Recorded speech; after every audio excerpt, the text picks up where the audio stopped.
News 18 की खबर ने एक बार फिर असर दिखाया है। न्यूज 18 की खबर का असर अब मकबूजा जम्मू कश्मीर में भी देखने को मिल रहा है। चंद रोज कबल न्यूज 18 ने नुब्रा वादी की तरक्की और अवामी सहूलत पर एक रिपोर्ट नशर की थी। इसके बाद पाकिस्तानी मकबूजा कश्मीर के गिलगित बल्तिस्तान के फरनों में अवाम ने हुकूमत के खिलाफ एहतजाज दर्ज करवाया। उन्होंने कहा है कि पूरे इलाके में बुनियादी सहूलियात का फुकदान है। अवाम ने पाकिस्तान की हुकूमत के खिलाफ एहतजाजी मुजाहरा करते हुए अपनी आवाज बुलंद की। गिलगित बल्तिस्तान के छोरबट में पानी, बिजली, खस्ता हाल सड़कें, गंदम की कमी, अस्पताल में डॉक्टर की कमी, स्कूलों में टीचर्स की अदम दस्तयाबी वगैरह को लेकर एहतजाज किया गया। हुकूमत की अदम तवज्जो पर अपने मसाइल को हल करने के लिए फरनों के लोग उठ खड़े हुए हैं। पाकिस्तान मकबूजा कश्मीर के लोगों ने अपने मुतालबात पूरे नहीं होने पर बॉर्डर पर धरना देने का इंतबाह दिया है। इन्होंने कहा कि अवामी एक्शन कमेटी के नाम पर कुछ नाम निहाद लोग बॉर्डर एरिया के नाम पर अवाम को हुकूक से महरूम कर रहे हैं।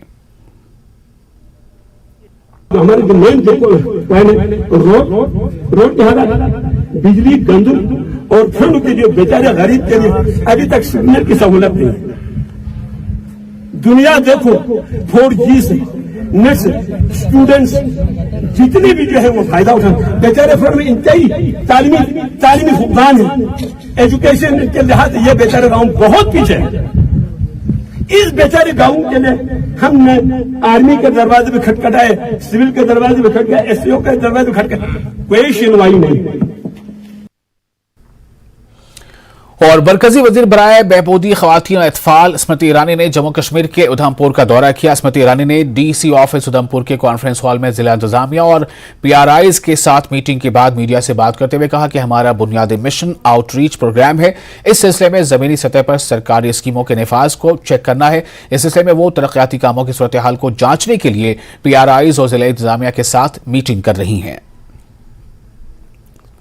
हमारी कमिश्नर साहिबा, हमारे सुपरिटेंडेंट ऑफ पुलिस और विविध हमारे जो विभाग हैं उनके अफसरान के साथ, BDC, DDC, जनप्रतिनिधियों के साथ ज़िले में समीक्षा बैठक करने आई हूँ। हमारा संकल्प ये है कि प्रधानमंत्री जी के नेतृत्व में राष्ट्र के और समाज के उत्थान के लिए जितनी स्कीमें चलाई जा रही हैं वो धरातल पर पहुँचे तीव्रता से। जनता की, जनप्रतिनिधियों की जो आवाज़ है वो भी ज़िला प्रशासन तक पहुँचे। ज़िला प्रशासन तीव्रता से समाधान तक जनता को ले जाए, इसी संकल्प के साथ आज यहाँ मेरा आना हुआ। आज आप सबके साथ चर्चा करने के बाद 1-2 और प्रोजेक्ट्स की समीक्षा करने में जाऊंगी।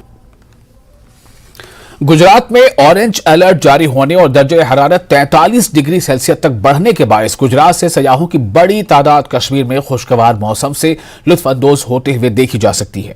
ये सयाह गुजरात और दीगर रियासतों में गर्मी की लहर से बचने के लिए कश्मीर आए हैं।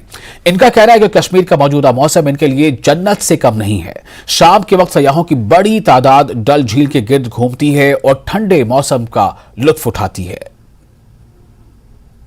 यहाँ पर अभी वेदर इज अराउंड 42 और ऑरेंज अलर्ट है। बहुत गर्मी है कंपैरेटिवली, यहाँ पर तो बहुत उल्टा वेदर है। यहाँ पर काफी ठंडी है। और मैं शिकारा भी राइड किया, बहुत अच्छा लगा। हम पहली बार आए हैं कश्मीर और really it is good experience. Ahmedabad से बिलोंग करता हूँ और अभी आया, तो वहाँ पे काफी सारा गर्मी का माहौल है। या फिर ऐसा है कि आफ्टरनून में आप बाहर नहीं निकलते हो, सुबह 9-10 बजे के बाद में आपकी गर्मियाँ शुरू हो जाती है और गर्म हवा रात तक चलती है। यहाँ आके एक्चुअली में एकदम चेंज हो गया। लग रहा है यही रहे अभी थोड़े दिन तक, तो वापस नहीं जाना है। अच्छा लग रहा है। गर्मी कितनी है वहाँ पे और यहाँ कैसा? 43-44 के आसपास।